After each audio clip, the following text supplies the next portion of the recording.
Hello guys, आज की video में हम बात करेंगे न्यूरॉन के बारे में, जिसका दूसरा नाम है नर्व सेल, जो बहुत बार एग्ज़ाम में क्वेश्चन आता है। न्यूरॉन्स क्या होते हैं? न्यूरॉन्स होते हैं structural and functional unit of nervous system, और जो ये न्यूरॉन्स होते हैं ये आपस में कनेक्टेड होते हैं। अब हम देखते हैं न्यूरॉन का स्ट्रक्चर, हम डिस्कस करेंगे यहाँ पे, और इसकी फंक्शन देखेंगे कैसे इसमें इम्पल्स है वो कंडक्ट होता है न्यूरॉन में, और इसका जंक्शन बिटवीन टू न्यूरॉन्स उसको क्या कहते हैं। तो चलिए स्टार्ट करते हैं। पहले हम देखते हैं इसका स्ट्रक्चर कैसे होता है। इसमें थ्री मेन पार्ट्स होते हैं: सेल, बॉडी और साइटोन, दूसरा है डेंड्राइट्स और तीसरा है एक्सॉन। सेल, बॉडी और साइटोन क्या होता है? इसमें एक स्फेरिकल प्रोमिनेंट न्यूक्लियस होता है और साइटोप्लाज्म होता है, जिसमें कुछ ग्रेन्यूल्स होते हैं जिनको बोलते हैं न्यूक्लियस ग्रेन्यूल्स, और कुछ सेल ऑर्गेनेलीज भी इसमें प्रेजेंट होती है सेल बॉडी में। तो ये है पहला part, that is cell body, और जिसका दूसरा नाम है साइटोन। अब है दूसरा part, that is dendrites. Dendrites क्या होते हैं? ये ब्रांचड स्ट्रक्चर्स होते हैं जो अराइज होते हैं कहाँ से? सेल बॉडी से। और इनका जो मेन फंक्शन होता है वो ये होता है कि ये इम्पल्स को पहुंचाते हैं सेल बॉडी तक, मतलब ये कंडक्ट करते हैं impulse to the cell body, cell body तक ये इम्पल्स पहुंचाते हैं। तीसरा पार्ट है एक्सॉन। एक्सॉन क्या होता है? ये एक लॉन्ग एक्सटेंशन होता है जो अराइज होता है सेल बॉडी से, और इसकी जो मेन फंक्शन होती है वो ये होती है कि ये इम्पल्स को लेता है away from the cell body, और जो ये एक्सॉन जहाँ से ये अराइज होता है सेल बॉडी से, उस रीजन को क्या कहते हैं? Axon hillock. और जो ये एक्सॉन होता है ये इस पे एक शीथ होती है, उसको बोलते हैं माइलिन शीथ। कुछ एक्सॉन्स माइलिनेटेड होते हैं, मतलब उनमें माइलिन शीथ प्रेजेंट होती है, उनको बोलते हैं माइलिनेटेड, और कुछ में एब्सेंट होती है, उनको बोलते हैं नॉन माइलिनेटेड। और जो ये माइलिन शीथ होती है इसमें कुछ सेल्स होती है, उनको बोलते हैं सचविन सेल्स, और जो ये माइलिन शीथ होती है इनके दरमियान एक गैप होती है, उनको बोलते हैं नोड्स ऑफ रानवीन।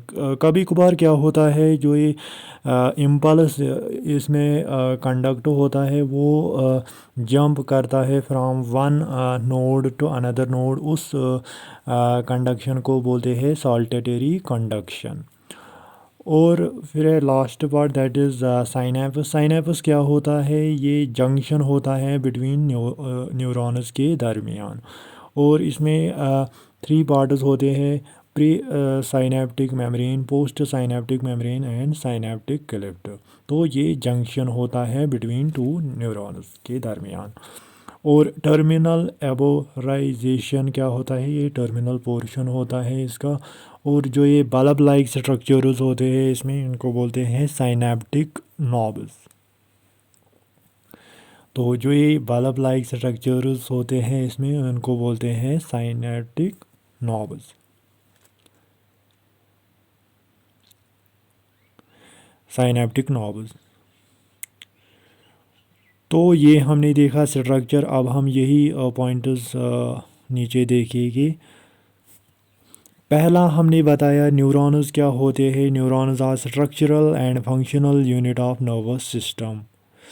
दूसरा हमने बताया जो ये न्यूरॉन होता है इसमें थ्री मेजर पार्ट्स होते हैं एंड अदर, मतलब इसमें थ्री मेजर पार्ट्स होते हैं, जैसे सेल बॉडी और साइटोन, दूसरा होता है डेंड्राइट्स, और तीसरा होता है एक्सॉन, और अदर पार्ट्स भी होते हैं, जैसे माइलिन शीथ होती है, नोड्स ऑफ रनवीर होता है, साइनेप्स होता है, ये अदर पार्ट्स होते हैं इसमें।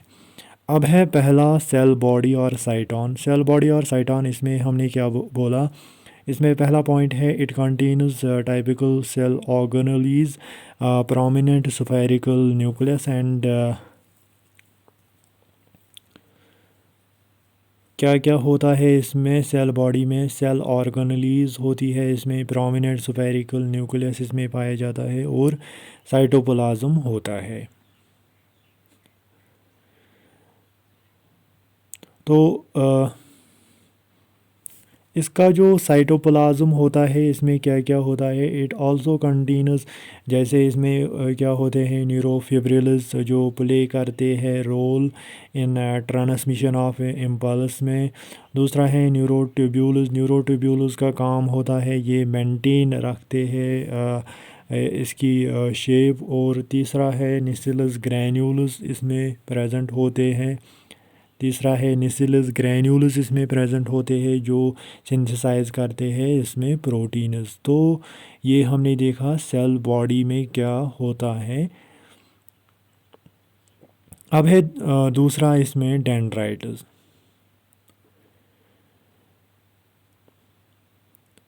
दूसरा है डेंड्राइट्स। डेंड्राइट्स क्या होते हैं, they are highly branched extensions of cyton that receives incoming no impulse and conducts.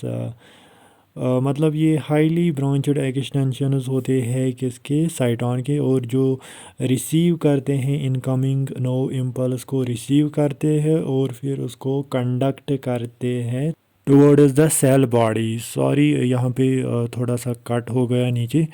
तो ये रिसीव करते हैं इनकमिंग इम्पल्स को और उसको फिर कंडक्ट करते हैं टुवर्ड्स द सेल बॉडी। तो ये है फंक्शन डेंड्राइट्स की। अब है तीसरा एक्सॉन। एक्सॉन क्या होता है, it is a single long process of uniform thickness. मतलब ये एक सिंगल लॉन्ग प्रोसेस होता है जिसकी यूनिफॉर्म थिकनेस होती है। और दूसरा पॉइंट है इसमें, it conducts impulse away from the cell body. मतलब ये कंडक्ट करता है इम्पल्स को away from the cell body. अब है myelin sheath and nodes of Ranvier. Myelin sheath क्या होती है, sheath around axon laid down by Schwann cells, and it protects nerve fibers and increases the rate of transmission of impulse। Myelin sheath क्या होती है, ये sheath होती है around axon, और ये इसमें क्या होती है, सचविन सेल्स से ये बनी हुई होती है और ये प्रोटेक्ट करती है नर्व फाइबर को और इंक्रीज़ करती है rate of transmission of impulse. अब है nodes of Ranveer. Nodes of Ranveer क्या होता है, gap occurring at regular intervals in myelin sheath. मतलब जो गैप होती है बिटवीन माइलिन शीथ के दरमियान एट रेगुलर इंटरवल उसको बोलते हैं नोड्स ऑफ रणवीर। यहाँ पे एक पॉइंट रह गया था, there are 3 types of neurons based upon, मतलब कितने डेंड्राइट्स और एक्सॉन्स प्रेजेंट होंगे, multipolar neuron, bipolar neuron and unipolar neuron. Multipolar में क्या होता है, इसमें एक एक्सॉन और 2 और मोर डेंड्राइट्स होते हैं जैसे सेरेब्रल कोर्टेक्स में प्रेजेंट होते हैं। बाइपोलर न्यूरॉन में क्या होता है, इसमें एक एक्सॉन होता है और एक डेंड्राइट होता है जैसे रेटिना में होता है। यूनिपोलर न्यूरॉन में क्या होता है, इसमें एक एक्सॉन और सेल बॉडी होती है, मतलब डेंड्राइट्स इसमें नहीं होते हैं। यूनिपोलर न्यूरॉन में एग्जांपल है जैसे एम्ब्रियोनिक स्टेज में क्या होता है, यूनिपोलर न्यूरॉन। तो ये हमने कंप्लीट किया न्यूरॉन और नर्व सेल। आई होप आपको समझ आया होगा। Thank you for watching.